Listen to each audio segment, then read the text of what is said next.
За шудраг өрсөлдөө хэрэглэгчийн төлөө газар цөөхөн асуудалтай холбоотой асуудлуудыг шийдвэрлэхээр захим систем шилжсэн байгаа. За тэгээд энэ талаар мэдээллийг ерөнхийдөө ямар хөө систем шилжчихээр болов. Тэгээ яг систем гэхээсээ илүү зүгээр одоо сөөх болон оршин суугчдын хоорондын нөгөө мэдээлэл солилцох энэ явцыг илүү ойлгомжтой, хүртээмжтэй болгох юм л ажил байгаа.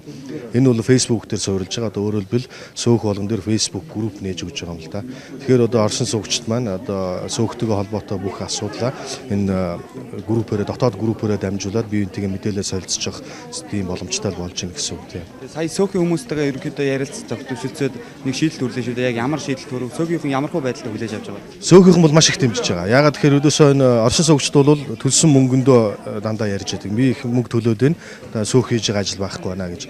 Сөөхийн зүгээс болохоор маш их ажил хийгээд байдаг. Тэрийг нь оршин суугчд маань ойлгохгүй байна гэсэн ийм асуудал гомдол яваад.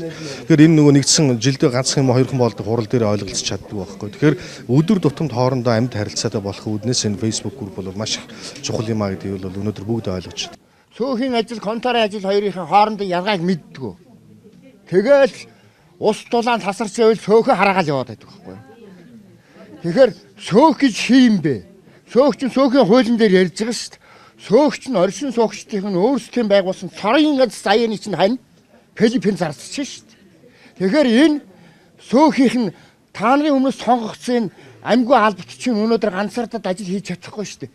Та нар энэ сошиал ертөнцөөр бүгдээрээ хамтарч ажиллах бол бүгдээрээ дуртай ажиллаж шүү дээ. Энийг эсэргүүцэхгүй хийж байхгүй. Та бүхний санаалсан энэ ажлыг бүгдээр л ажил болох хэрэгтэй. Эсэргүүцэж байгаа нэг сөөхөн дарга байхгүй.